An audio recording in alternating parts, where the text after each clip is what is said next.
You are not growing because you are not eating enough protein. Not because of your genetics.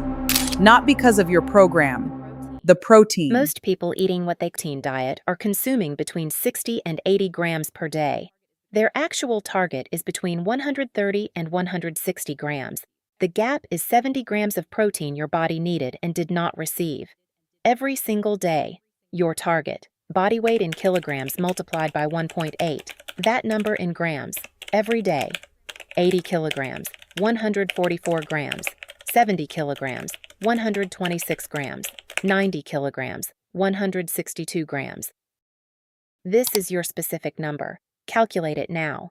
The tracking error nobody tells you about. Chicken breast loses 25% of its weight when cooked. If you weigh it cooked but enter the raw weight value in your tracker, you have overestimated your protein by 25% on every single chicken meal. This single error accounts for most of the gap between what people think they eat and what they actually eat. Weigh everything raw before cooking, every time.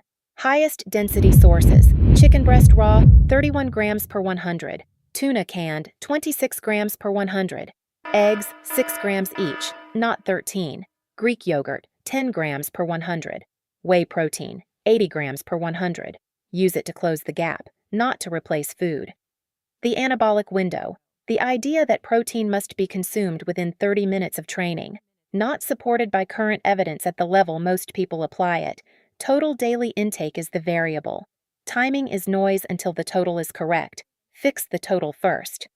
3 days. That is all the data you need to find your gap. Track every meal. Weigh everything raw. Use a food scale. Calculate your daily average.